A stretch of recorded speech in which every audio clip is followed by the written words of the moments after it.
Assalamualaikum warahmatullahi wabarakatuh. Selamat siang. Perkenalkan, saya Nanan Kosim dari Politeknik Kesehatan Kementerian Kesehatan Semarang. Spesialisasi saya pada mata kuliah Pendidikan Agama Islam. Sebelum saya menjelaskan lebih lanjut terkait dengan teknik pengajaran, saya akan menjelaskan terkait dengan deskripsi singkat mata kuliah Pendidikan Agama Islam. Mata kuliah Pendidikan Agama Islam merupakan mata kuliah wajib institusi dengan bobot 2 SKS yang diberikan kepada seluruh mahasiswa muslim di Poltekkes Kemenkes Semarang. Mata kuliah ini bertujuan menyiapkan mahasiswa menjadi insan akademis religius yang mampu memahami dan menerapkan pokok-pokok dan prinsip ajaran Islam dengan benar serta mengimplementasikan dalam kehidupan sehari-hari sehingga memiliki karakter dan kepribadian muslim mukmin yang mantap dan berakhlakul karimah.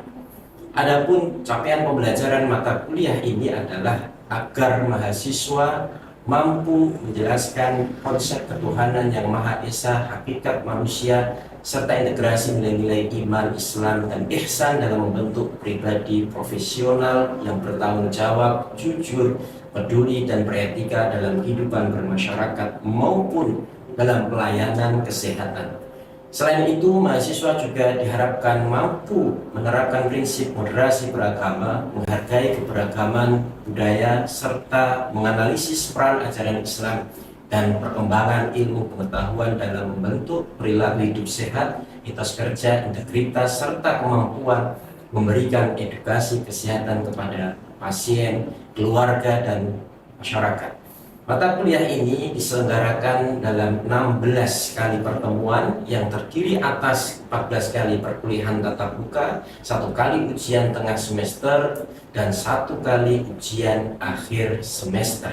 Adapun ruang lingkup materi yang dipelajari meliputi: pertama, Tuhan yang Maha Esa dan Ketuhanan; kedua, hakikat martabat dan tanggung jawab manusia dalam Islam; yang ketiga, agama sebagai sumber moral dan akhlak mulia; yang keempat, integrasi iman, Islam, dan ihsan dalam membentuk manusia seutuhnya atau insan kamil; yang kelima, kewajiban menuntut dan mengamalkan ilmu pengetahuan serta teknologi; yang keenam, budaya akademik, etos kerja, sikap dan yang terbuka dan keadilan; yang ketujuh, kehidupan berkeluarga dan pengasuhan anak; yang kedelapan, beragama, moderasi beragama, dan kerukunan antar umat beragama; yang kesembilan, persatuan dan kesatuan bangsa; yang kesepuluh, kesehatan dalam perspektif Islam; yang ke-11, pendidikan kesehatan bagi pasien dan keluarga dalam perspektif ajaran Islam; 12, pandangan Islam terhadap pencegahan perjudian, penyalahgunaan narkoba, dan pergaulan bebas; 13, masyarakat madani; 14, ajaran Islam dalam konteks kemodernan dan keindonesiaan. Dalam proses pembelajaran, saya menerapkan pendekatan student-centered learning dengan memadukan berbagai model pembelajaran aktif, terutama case-based learning dan project-based learning. Melalui pendekatan ini, mahasiswa didorong untuk menganalisis berbagai persoalan keagamaan yang aktual, khususnya yang berkaitan dengan dunia kesehatan, kemudian mencari solusi berdasarkan sumber ajaran Islam, hasil penelitian, serta referensi ilmiah yang relevan. Selain itu, mahasiswa juga diberikan berbagai proyek pembelajaran seperti penyusunan poster edukasi, video kampanye kesehatan, maupun kegiatan refleksi dan pengabdian sederhana yang bertujuan menumbuhkan kemampuan berpikir kritis, komunikasi, kolaborasi, kreativitas, serta kepedulian sosial selama proses pembelajaran berlangsung, serta interaksi antara dosen dan mahasiswa berlangsung secara aktif melalui diskusi, presentasi, tanya jawab, pemberian umpan balik, dan refleksi pembelajaran. Pendekatan ini selaras dengan kebijakan kampus berdampak yang menempatkan mahasiswa sebagai subjek aktif dalam proses pembelajaran, sehingga mampu membangun pengalaman belajar yang bermakna. Adapun sistem penilaian yang saya gunakan terdiri atas satu kehadiran, partisipasi dan soft skill sebesar 10%, penugasan individu maupun kelompok sebesar 20%, ujian tengah semester sebesar 30%, ujian akhir semester sebesar 30%, dan proyek atau portofolio pembelajaran sebesar 10%. Dalam pelaksanaan perkuliahan, saya menggunakan berbagai sumber belajar, antara lain buku pendidikan agama Islam dari Kemendikbud Ristek Dikti dan buku PAI yang disusun oleh tim dosen pendidikan agama Islam Poltekkes Kemenkes Semarang, serta buku-buku referensi karya para pakar Al-Quran dan juga hadis, serta artikel ilmiah terkini dari jurnal nasional maupun jurnal internasional sebagai pengayaan materi. Demikian gambaran singkat mengenai mata kuliah pendidikan agama Islam. Selanjutnya saya akan tampilkan proses pembelajaran pada mata kuliah pendidikan agama Islam di kelas yang disajikan pada video dengan materi integrasi iman, Islam, dan ihsan dalam membentuk manusia seutuhnya. Melalui pembelajaran ini diharapkan mahasiswa mampu memahami keterkaitan antara iman, Islam, dan ihsan serta mengimplementasikan nilai-nilai tersebut dalam kehidupan sehari-hari dan sebagai bekal menjadi tenaga kesehatan yang profesional, humanis, dan berakhlak mulia. Terima kasih. Assalamualaikum warahmatullahi wabarakatuh. Assalamualaikum warahmatullahi wabarakatuh. Waalaikumsalam warahmatullahi wabarakatuh. Bagaimana kabarnya hari ini teman-teman semua? Alhamdulillah. Baik, alhamdulillah. Mudah-mudahan nikmat sehat yang Allah berikan untuk kita semuanya bisa kita optimalkan, khususnya dalam pembelajaran di siang hari ini, ya. Baik teman-teman semuanya, sebelum kita memasuki perkuliahan, alangkah lebih baik kita berdoa terlebih dahulu. Berdoa dimulai. Ya, cukup.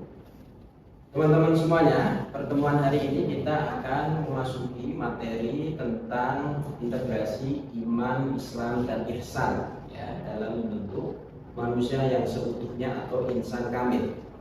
Nah, sebelum kita belajar tentang materi tersebut, ya, seperti biasanya Pak Nanan ingin mendengar, atau kita semuanya ingin mendengar jawaban dari pertanyaan yang Pak Nanan ingin ajukan, ya.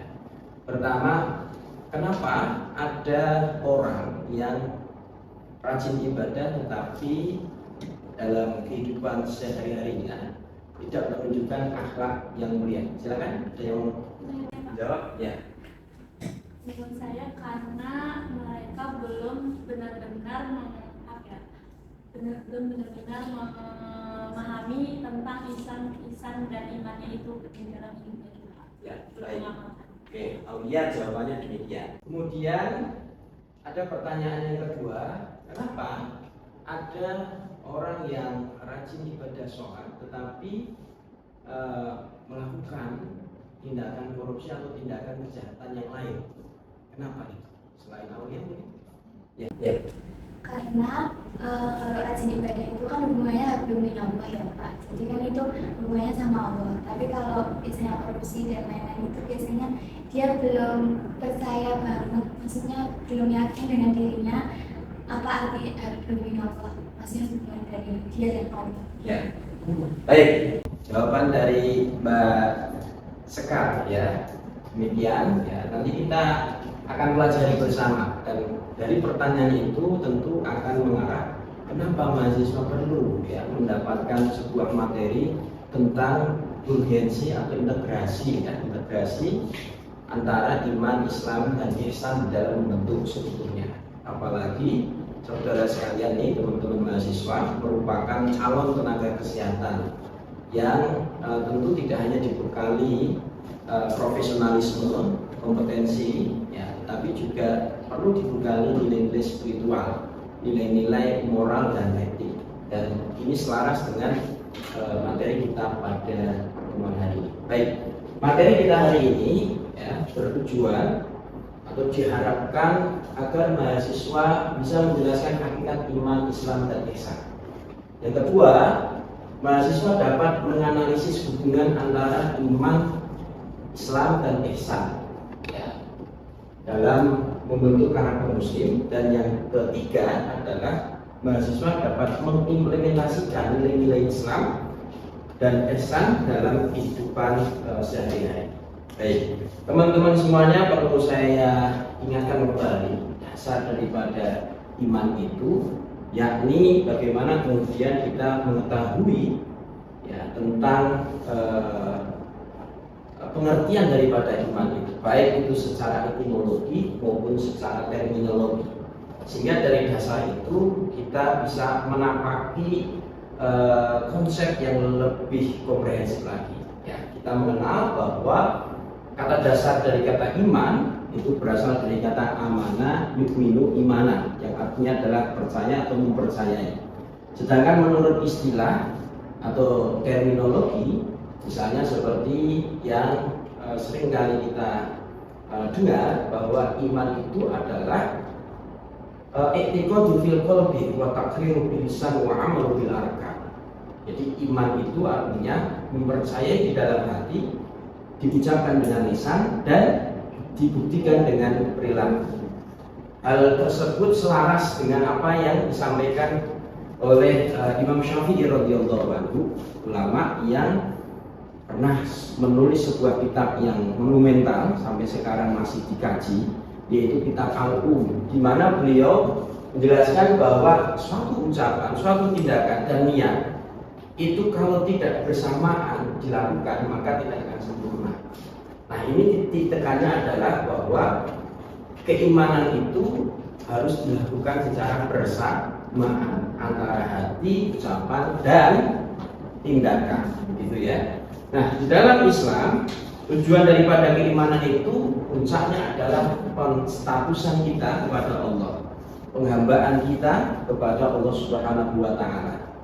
Ya, di mana rukun iman yang pertama itu adalah mempercayai adanya Allah. Mempercayai adanya Allah bukan hanya semata-mata meyakini bahwa Allah itu ada, tetapi lebih dari itu, yakni mengikuti atau melaksanakan segala perintahnya dan menjauhi larangannya, yang kemudian kita kenal dengan istilah takwa, imtisalu awamirillah wasjinabi nawahi. Itulah definisi daripada takwa, turunan daripada keimanan itu yang harus diijawantahkan praktek dalam kehidupan sehari-hari.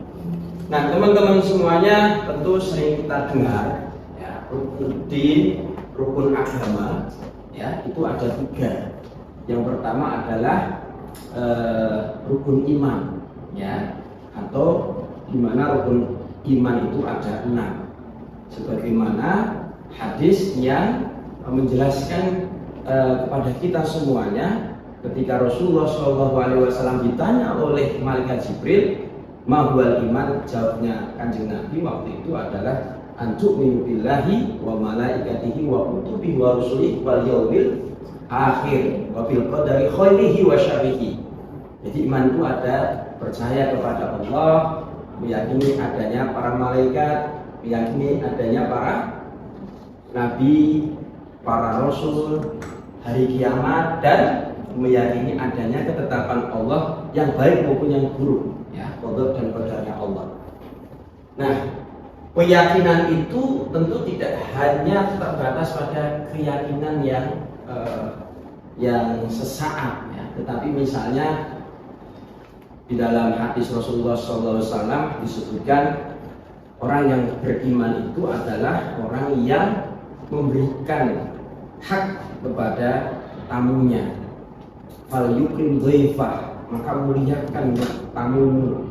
Ya, fal yukrim jaroh, maka muliakan tetanggamu. Jadi kata iman itu pasti selalu disertai dengan tindakan kesosialan ya, atau tindakan yang kaitannya hubungan kita dengan manusia yang lain.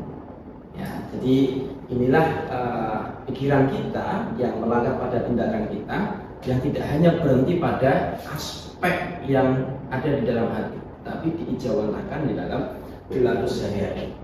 Baik, ini salah satu sumber pilar iman yang ada di dalam Quran surat An-Nisa ayat 136, yang kalau kita ambil ya dari sekelumit ayat ini, Allah hendak ingin mengatakan kepada kita, jangan sekali-kali kita kufur, ya, jangan sekali-kali kita tidak beriman kepada Allah, ya.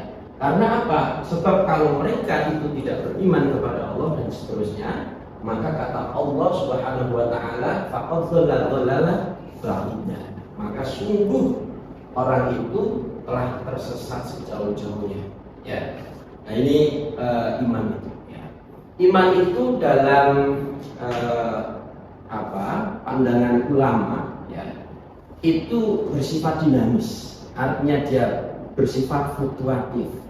Kadang naik, kadang turun, kadang bertambah, kadang drop, ya.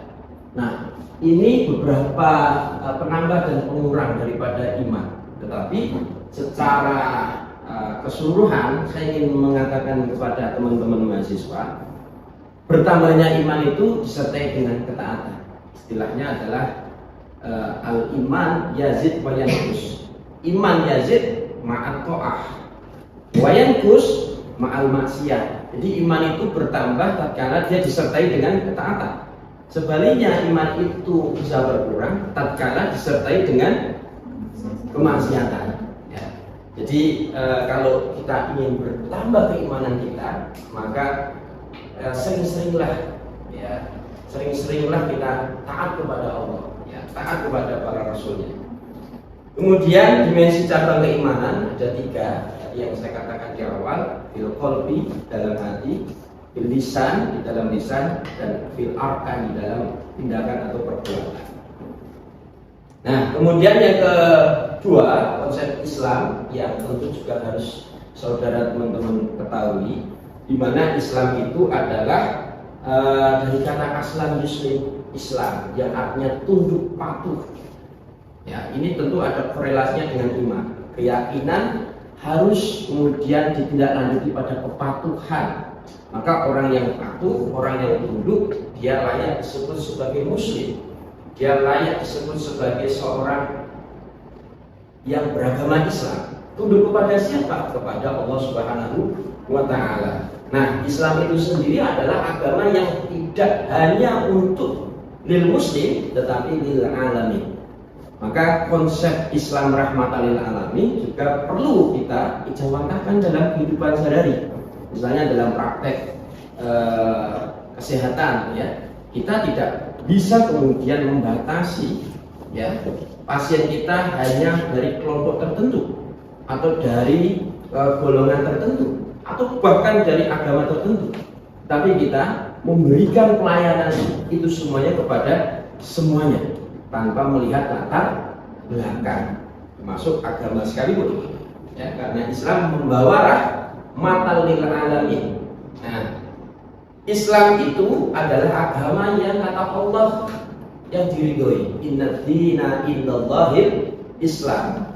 Ya. Wa mahtalafal ladina utul kitaba illa min ba'di ma ja'ahumul 'ilm baghyan bainahum wa may yakfur bi ayatillah fa innallaha sari'ul hisab.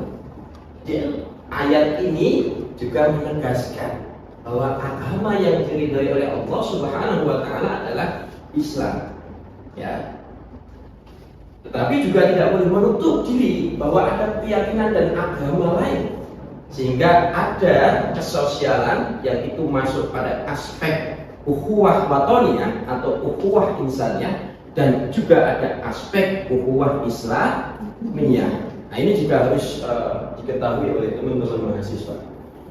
Kemudian yang berikutnya, Islam dibentuk oleh 5 unsur atau dikenal dengan tegaknya Islam itu karena 5. Ya, buniyal Islam ala khamsin, syahadatu alla ilaha illallah wa asyhadu anna Muhammadar Rasulullah wa iqamus shalah wa itaiz zakah wa shaumur ramadan wa hajjul baiti man istata'a ilaihi sabila, yang kita sebut dengan rukun Islam. Ya, rukun Islam itu ya kepatuhan yang dilakukan oleh muslim tadi, yang berangkat dari akar katanya taat tadi, patuh, tunduk, ya. Tuh, ya, konsep dasar tentang Islam. Kemudian yang ketiga adalah ihsan. Nah, mungkin teman-teman ada yang belum pernah mendengar kata ihsan dan juga ada yang sudah mendengar kata ihsan. Semuanya perlu kita mantapkan kembali. Ihsan itu juga termasuk bagian dari trilogi agama Islam. Ya, trilogi agama Islam atau rukun agama Islam, yaitu ihsan itu sendiri adalah berasal dari ahsan yuhsin ihsan, menjadikan sesuatu itu betul-betul atas kesadarannya, atas kebaikannya. Itu ihsan. Orang ihsan itu atau orang yang disebut ihsan itu disebut muhsin, pelakunya. Ya, sehingga ihsan itu kesadaran yang dimiliki oleh seorang muslim di dalam dia mempraktekkan apa yang dia imani dan apa yang dia taati dari apa yang diperintahkan oleh Allah Subhanahu wa taala. Nah, bahkan ada yang menyebut ihsan itu puncak orang yang beragama. Ya, meskipun tidak diawasi, ya, dia tetap on the track sesuai dengan muslim yang sejati. Ya, itu ihsan. Makanya disebut di dalam sebuah hadis, ihsan itu adalah anta'budallaha ka'annaka tarahu fa illam takun tarahu fa innahu ya. Engkau beribadah kepada Allah Subhanahu wa taala seakan-akan melihatnya. Tapi kalau engkau tidak melihat Allah, maka yakinlah, rasakan bahwa Allah melihat kamu, melihat Anda. Dan ini kalau kemudian kita terapkan dalam kehidupan sosial kita, dalam praktek di dalam tugas sebagai tenaga kesehatan, prinsip ini pasti melekat bagi seorang yang muslim, yang ihsan. Meskipun tidak diawasi oleh CCTV misalnya, dia tetap sesuai dengan standar operasional. Dia sesuai dengan mekanisme klinis yang sudah diberikan dan lain sebagainya. Begitu ya kira-kira tentang ihsan itu. Nah, teman-teman semuanya, berikutnya adalah bagaimana kita mengintegrasikan antara iman, Islam, dan ihsan untuk menggambarkan agar lebih mudah memahami. Analoginya mudah. Ada yang mengatakan bahwa iman itu ibarat akar, ya, akar pohon. Ya. Sedangkan Islam itu pohonnya. Sedangkan ihsan itu adalah buahnya, sesuatu yang bisa dirasakan. Jadi kalau misalnya tadi konteksnya adalah orang yang sholat tapi masih berbuat korupsi, berarti belum merasakan nikmatnya sholat. Dia hanya sekedar menggugurkan kewajiban, rutinitas ritual, meskipun tidak bisa kemudian dipisahkan itu, ya, antara orang yang memang betul-betul sholat tetapi dalam praktek sehari-harinya kadang nafsunya muncak gitu ya, nafsunya ingin mendorong dia untuk melakukan tindakan seperti itu. Tetapi yang ingin kita tekankan di dalam memahami konsep ihsan itu, dia beribadah secara ritual, tapi dari ritual itu dia bawa pada dimensi yang lebih luas lagi, ya. Sholat juga demikian, ya, salah satunya. Jadi penggambaran itu tadi bisa mengibaratkan antara integrasi iman, Islam, dan ihsan, ibarat pohon. Begitupun juga ada yang menganalogikan seperti rumah, bangunan yang ideal. Bangunan yang ideal itu ya harus ada fondasinya, harus ada bangunannya, tiangnya, dan harus ada atapnya. Kalau salah satu di antara beberapa elemen tadi tidak ada, maka belum bisa kemudian disebut sebagai rumah yang seutuhnya, rumah yang ideal. Dan tentu kita semuanya mengharapkan adanya kepemilikan rumah yang ideal. Begitupun juga dengan diri kita. Kalau kita mau ideal, mau yang seutuhnya tadi, insan kamil, maka kita mesti punya dasar yang kuat, punya fondasi yang kokoh, punya bangunan yang bagus, kuat, dan juga punya atap. Yang itu kemudian disebut sebagai muslim yang seutuhnya. Dia bisa menjalankan intelektualnya, emosinya, maupun spiritualnya. dan itu harus beriringan satu sama lain supaya tidak kehilangan jati diri. Ya, jati diri kita sebagai muslim. Ya, ingin ya semuanya menjadi muslim yang seutuhnya, manusia yang seutuhnya. Ingin? Ya, baik. Nah, kalau kita ingin menampaki manusia seutuhnya, paling tidak langkah-langkah yang mesti kita lakukan adalah diantaranya ada taubat yang perlu kita lakukan. Taubat itu merasa bahwa kita lemah, bahwa kita itu tidak mempunyai kekuasaan apapun, bahkan kita seringkali lalai dari tindakan kita, ucapan kita, ya, yang kadang-kadang menurut kita benar tapi menurut persepsi orang salah, atau kadang kita sudah berusaha tapi kemudian Allah melihat kita tidak sesuai, maka proses taubat kita perlu lakukan. Yang kedua, warok. Warok itu artinya menghindari beberapa potensi maksiat, ya, potensi perbuatan yang syubhat, ya, yang tidak jelas kehalalan dan keharumannya. Kemudian zuhud, tidak memantil terhadap keduniawian, ya, tidak terlalu kubur dunia. Kemudian qanaah, rela menerima dan merasa cukup dengan apa yang telah diberikan. Dan yang terakhir adalah tawakal. Tawakal itu merasa bahwa kita harus totalitas menyerahkan kepada Allah, meskipun diiringi dengan ikhtiar atau usaha. Baik, itu mungkin beberapa materi yang Pak Nanang sampaikan. Namun sebelum Pak Nanang menyampaikan kesimpulan, satu pertanyaan dari apa yang kita pelajari dan silakan dijawab, ya. Apakah ada korelasi antara iman Islam dan ihsan dalam praktek sebagai tenaga kesehatan? Silakan, ada yang menjawab? Bagaimana korelasinya? Ayo, keterkaitannya. Atau mungkin pertanyaannya yang lebih simpel, keterkaitannya anak iman Islam dan ihsan itu seperti apa? Tadi, ya bilang lagi, ya. Saling berkesinambungan. Terus jadi kalau dilakukan di praktek kesehatan itu ya berarti kita harus melakukannya itu ya berdasarkan tentang iman ihsan dan ihsannya. Ya. Baik, terima kasih jawabannya.